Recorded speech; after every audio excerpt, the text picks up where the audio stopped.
Cabinet मंत्री अरविंद शर्मा ने जनता TV से एक्सक्लूसिव बातचीत की है। इस दौरान उन्होंने हरियाणा चुनाव पर राहुल गांधी के आरोपों पर अपनी प्रतिक्रिया दी है। क्या कुछ उन्होंने कहा, एक बार सुन लेते हैं। लगाते हुए नजर भी आ रहे हैं। हमारे साथ अरविंद शर्मा जी भी बात करने के लिए मौजूद है। सर, जिस तरीके के गंभीर आरोप राहुल गांधी ने लगाए, चुनाव चोरी जैसी बातें जो है वो करते हुए नजर आ रहे हैं, कुछ तथ्य भी रखे गए, आपने किस तरीके से उनकी इस पूरी प्रेस कॉन्फ्रेंस को देखा? देखिए, कांग्रेस ने तो हमेशा लोगों के हक को चोरी किया है। अब देखेंगे, जब भारतीय जनता पार्टी की एनडीए की सरकार आई तो कितना सेंटर में कितना घपला था, कितना भ्रष्टाचार था, लोगों के हक को चोरी किया है। अगर असली बात देखें तो कांग्रेस अपने जो गुरबान में झांकती नहीं है। कांग्रेस झांकती नहीं है कि उसने क्या किया। 2014 में उसकी सरकार चली गई। अब देखें क्या किया कांग्रेस ने, क्या किया। अब देखें, अन्ना हजारे जी क्यों बैठे थे, आमरण अनशन पर बैठे थे ना अन्ना हजारे जी, रामलीला ग्राउंड में। कांग्रेस के खिलाफ थे ना, सरकार के खिलाफ बैठे थे, यूपीए के सरकार के खिलाफ बैठे थे। तो कांग्रेस ने हमेशा लोगों के हकों को चोरी किया है।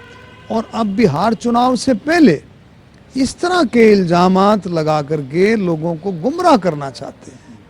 लोगों को गुमराह करके उनके दिमाग में है, क्योंकि उनको पता है। देखो, अभी पत्रकार कह रहे थे कि अपना ग्राउंड सेट कर रहे हैं, अपना ग्राउंड सेट कर रहे हैं कि चुनाव में तो हार निश्चित है। उनको पता है कि बिहार के लोगों ने बिल्कुल मन बना लिया है कि मोदी जी के साथ, एनडीए के साथ जाने का। चुनाव में हार निश्चित, अब अपना ग्राउंड बना रहे हैं। जो हम तो पहले कहते थे जी, वोटों की चोरी। रहे हरियाणा में, तुम हरियाणा की जो बात कर रहे हो, तो आप ये बताओ, पार्लियामेंट के चुनाव में वो वोटर लिस्ट कौन सी थी, निकालो राहुल गांधी से किसी ने पूछा है कि नहीं पूछा? हरियाणा में पार्लियामेंट के चुनाव में 5 सीटें है, जो कौन सी वोटर लिस्ट थी? और असेंबली के चुनाव में सेम वोटर लिस्ट पर, पार्लियामेंट में और असेंबली के चुनाव सेम वोटर लिस्ट पर हुए, वही वोटर लिस्ट थी। तब तो वोटर लिस्ट भी अच्छी थी, क्यों 5 सीटें आ गई थी, जब ईवीएम भी ठीक थी, जब चुनाव आयोग भी ठीक था।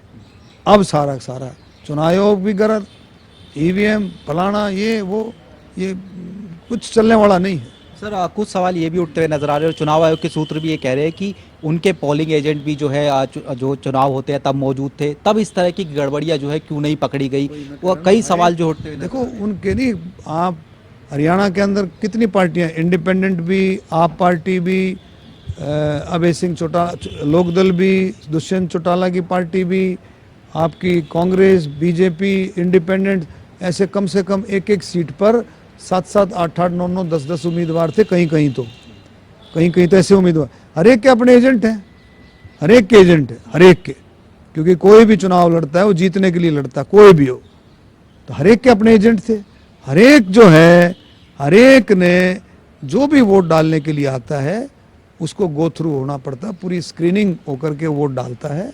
ये बिल्कुल, मैंने कहा, बिहार चुनाव से पहले की ये ऐसी बातें हो रही हैं कि उनको पता लग गया है 100% कि वो बिहार में आने वाले हैं नहीं। और एक और बात का भी पता लग गया है कि अब की बार एनडीए का बहुमत रिकॉर्ड एक इतिहास बनाने जा रहा है, ये भी पता लग गया है उनको। क्योंकि हमारे मुख्यमंत्री नायब सिंह सैनी जी लगभग 3 से 4 विजिट मुख्यमंत्री जी ने किए हैं, और हरियाणा की जलेबियों का मिठास भी वो वहां पर छोड़ करके आए, गोहाना की जलेबियों का। दिल्ली में भी, हरियाणा में भी, महाराष्ट्र में भी हमारे मुख्यमंत्री ने मिठास छोड़ा था गोहाना की जलेबियों का, और अब बिहार में भी छोड़ा है। तो ये भाईचारे और प्यार प्रेम का संदेश लेकर के मुख्यमंत्री जी गए थे, और 100% एनडीए की रिकॉर्ड बहुमत से जो है सरकार बनी। शुक्रिया। तो हमारे साथ में अरविंद शर्मा जी थे, कैबिनेट मंत्री। जिस तरीके के आरोप राहुल गांधी के द्वारा लगाए गए, उन तमाम मसलों को लेकर जवाब भी देते हुए नजर आ रहे थे। कैमरामैन मोहित के साथ स्पर्श शर्मा, जनता टीवी, दिल्ली।